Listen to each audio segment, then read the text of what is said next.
9 de la mañana con 2 minutos, nos pasamos un poquito, pero quédese en nuestra programación. Estamos a través de nuestras dos señales, TV Perú y 7.3. En TV Perú viene lo que habíamos anunciado, un importante informe sobre este complejo caso de corrupción, el más grande que se investiga en Brasil y que tiene diversos nexos. Las claves para entenderlo lo vamos a ver a continuación y sobre todo su nexo, su vinculación con el Perú. Y en el 7.3 lo dejamos con Expediente Fiscal. Muy buenos días.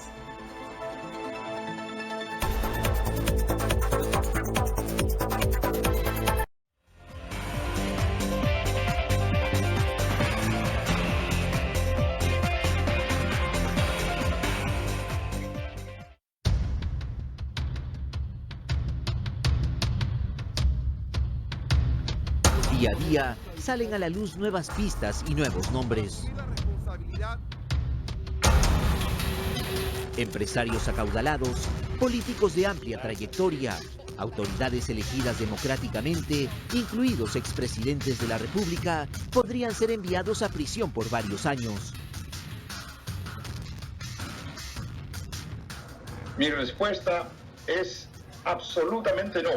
Dice que el señor Barata se ha acogido, he leído los medios.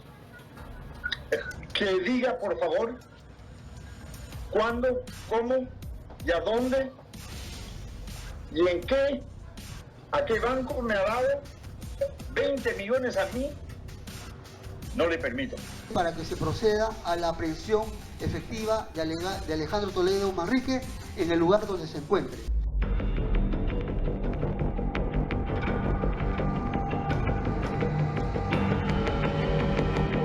A diferencia de lo ocurrido en Brasil, donde están comprometidas autoridades de los gobiernos de Ignacio Lula da Silva y de Dilma Rousseff, en el Perú existen evidencias de que la corrupción se dio por lo menos durante 3 periodos gubernamentales. Es decir, tras la salida de Alejandro Toledo en 2006, hubo continuidad durante el segundo gobierno aprista de Alan García y en la gestión del líder del nacionalismo, Ollanta Humala. Es obvio que ha intervenido en los procesos electorales del Perú y de muchas otras naciones latinoamericanas. Han estado en Venezuela, han estado en República Dominicana, han estado en Salvador, han estado en Panamá, han estado acá, han estado en Chile, de tal manera de que sí. Se está pronosticando para el Perú por lo menos que haya 300 investigados. Yo estoy seguro que los candidatos que han pasado segunda vuelta han tenido de alguna manera un acercamiento de Odebrecht en el Perú y probablemente un financiamiento. Eso hay que investigarlo y es algo que aún no se ha tocado. Todos coinciden en que la operación Lava-Jato, realizada en Brasil en 2014, permitió descubrir la red de corrupción más grande en la historia de América Latina y que por muchos años en nuestro país operó la principal sucursal de las operaciones ilícitas. Lava-Jato nace a raíz de una red de grifos y estaciones de lavado de autos que la Policía Federal de Brasil investigaba debido a depósitos millonarios en paraísos fiscales. Cuando se pensaba que el dinero provenía del narcotráfico, en marzo del 2014, la detención del cambista Alberto Youssef dio un giro inesperado al caso. Confesó que el dinero que lavaba provenía de Petrobras, la empresa estatal más grande de América Latina, en ese entonces el orgullo de Brasil. En los próximos minutos, detalles poco conocidos de la red de corrupción que ha sacudido a políticos y empresarios de alto nivel de este lado del continente.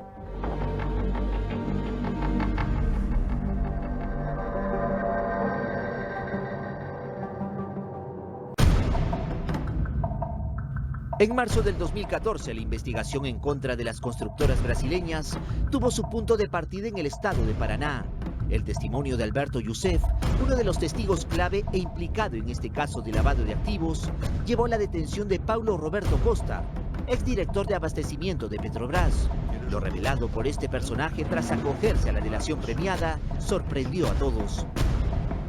Contó minuciosamente cómo acaudalados empresarios de renombre y políticos reconocidos de Brasil se apoderaban ilícitamente de inimaginables montos de dinero de la petrolera estatal más grande de Brasil y de América Latina.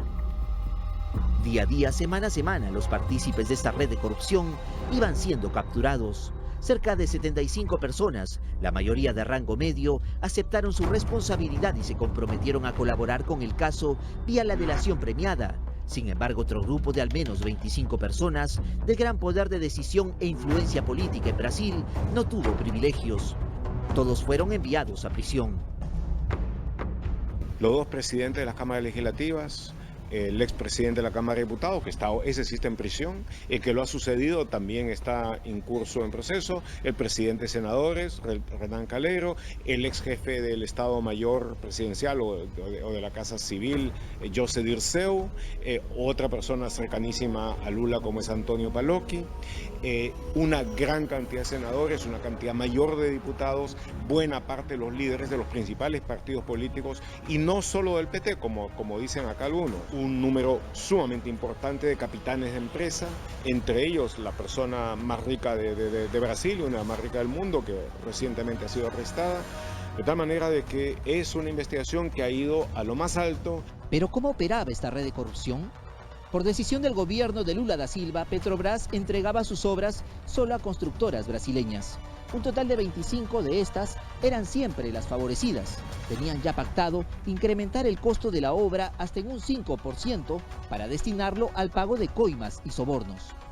Parte de ese dinero era usado para negocios fachadas, como grifos, car wash y lavanderías. Pero la mayor parte de ese dinero era enviado a países considerados paraísos fiscales bajo la sombra de empresas offshore. Offshore, término inglés que significa alejado de la costa, es utilizado comúnmente para indicar el traslado de recursos o procesos productivos a otro país.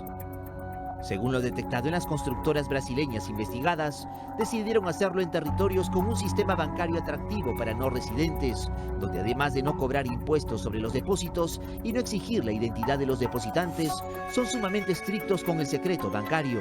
Nos referimos a Panamá, Costa Rica, Andorra, China, Hong Kong y una serie de islas en el Caribe, Europa y Asia.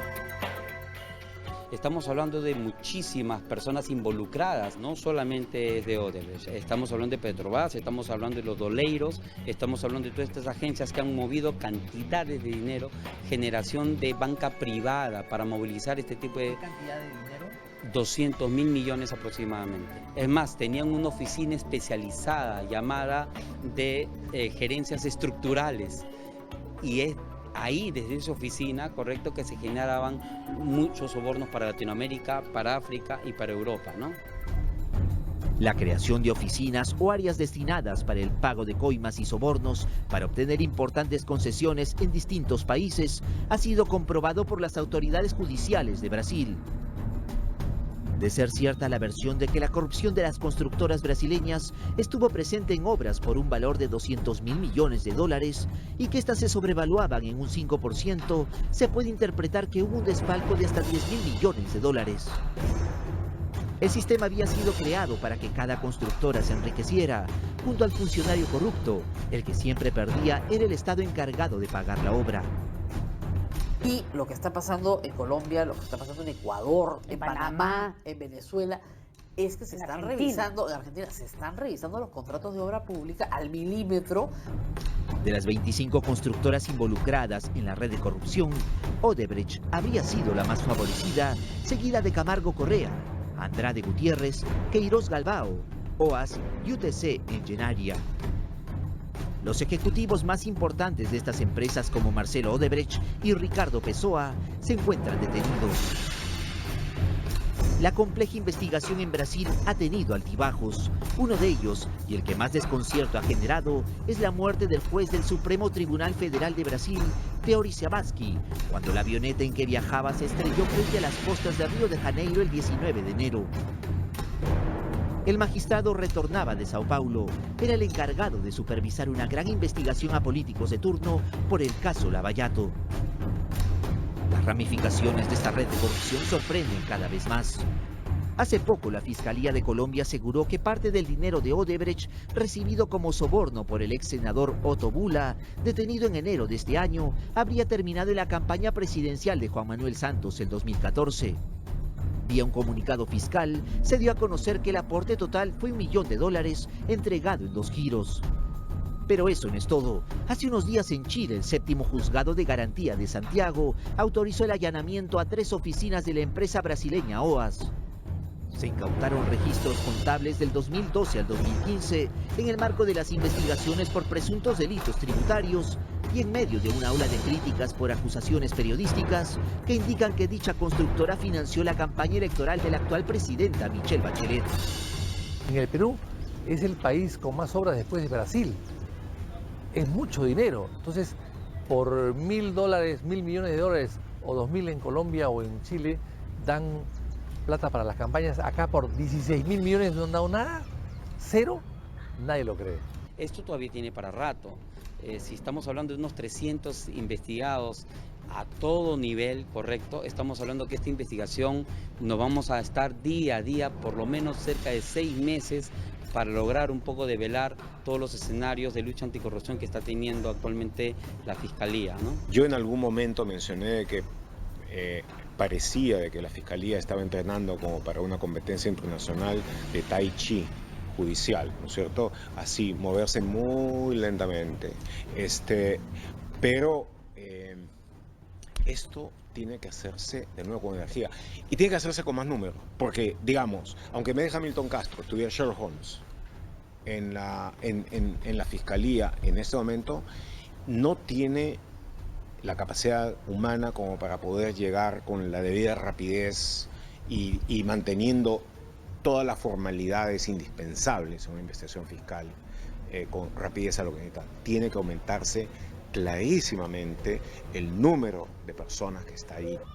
Al referirnos a las investigaciones en Perú, 2 hechos han marcado un antes y después. El primero fue el acuerdo en diciembre entre Odebrecht, Estados Unidos, Suiza y Brasil, donde además de aceptar su responsabilidad y el pago de una multa por 2.600 millones de dólares, la constructora reveló que entre el 2005 y el 2014 destinó a nuestro país 29 millones de dólares para el pago de sobornos, involucrando así a los gobiernos de Alejandro Toledo, Alan García y Ollanta Humala. El segundo hecho es el que ha permitido el mandato de prisión preventiva por 18 meses y orden de captura internacional contra el exmandatario Alejandro Toledo. Se trata de la confesión del ex representante de Odebrecht en el Perú, Jorge Barata, quien dijo que al exmandatario se le entregó 20 millones de dólares en una serie de depósitos a cambio de que la carretera interoceánica sur sea adjudicada a Odebrecht. Tras la pausa, nuevos detalles de la investigación que se sigue en nuestro país y sepa quiénes más correrían la misma suerte del líder de Perú posible.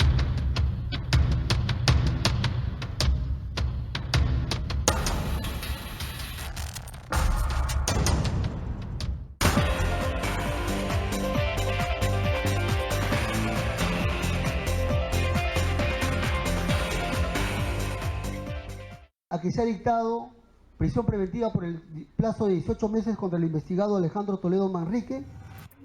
Pocas horas después de dictarse el mandato de prisión preventiva y orden de captura internacional en contra del exmandatario Alejandro Toledo, en tiempo récord el ministro del Interior Carlos Basombrío ofreció una recompensa de 100.000 nuevos soles para cualquier persona en el Perú o en el extranjero que brinde información sobre su paradero.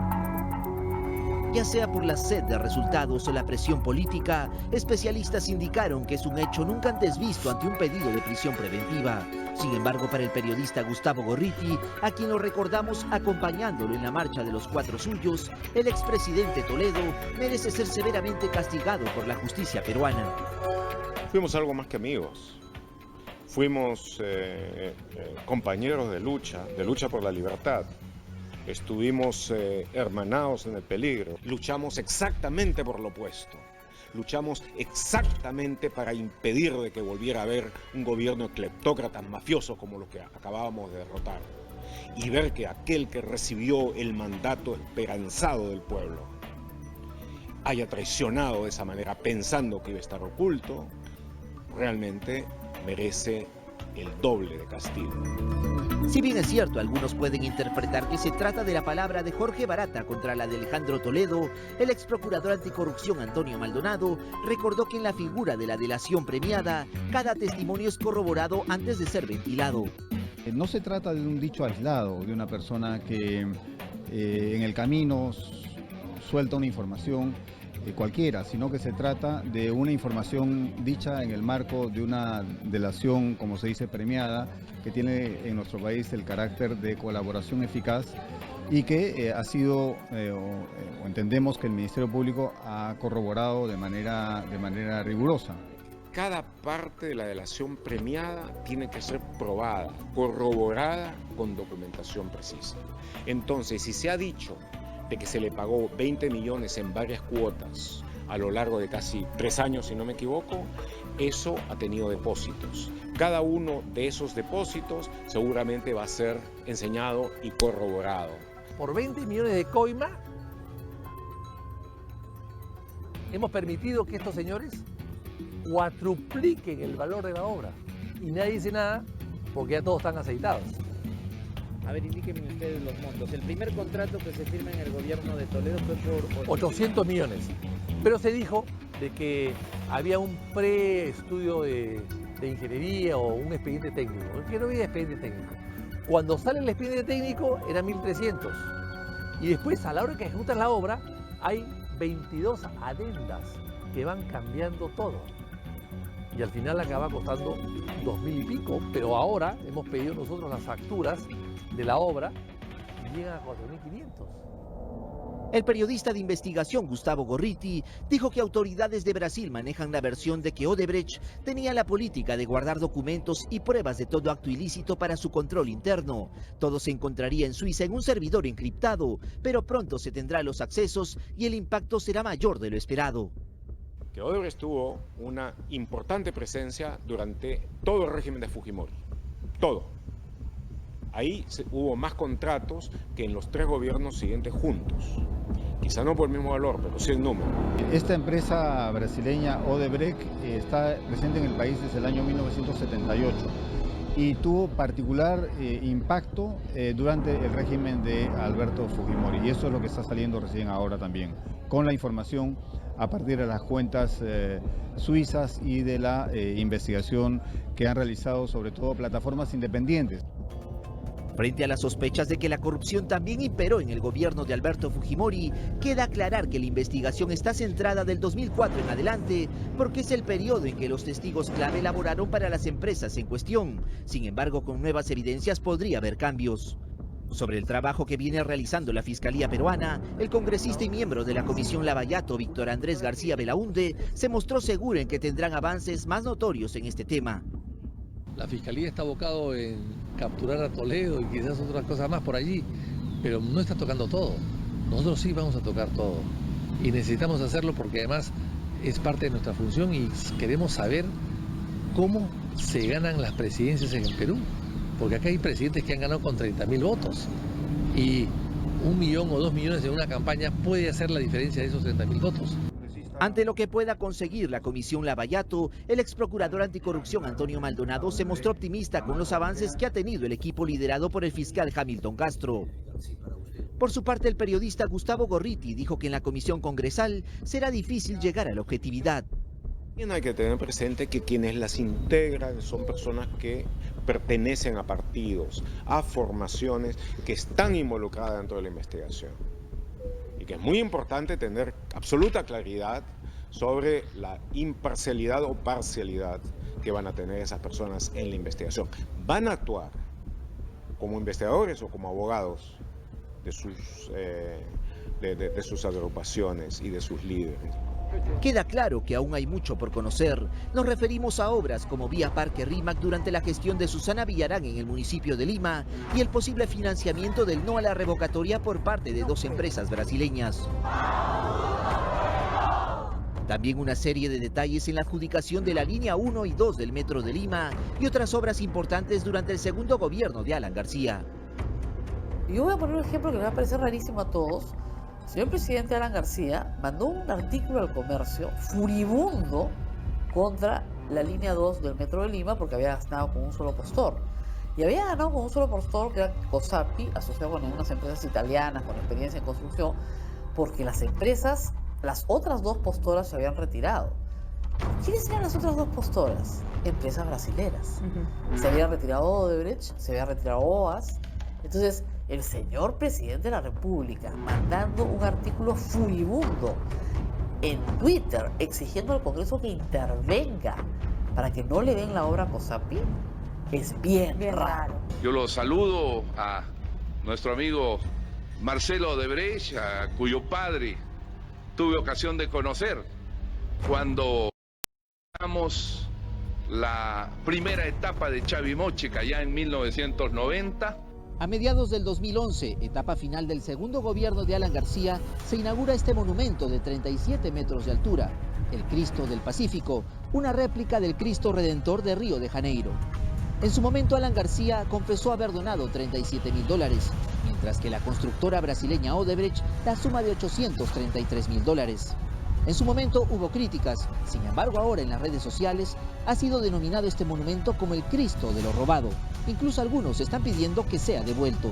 Yo creo que es una figura interesante, es un regalo de la corrupción, pero en fin, yo creo que el Perú es un país católico, finalmente. No perdonaremos a quien lo ha donado, perdonaremos en todo caso al Cristo que está ahí.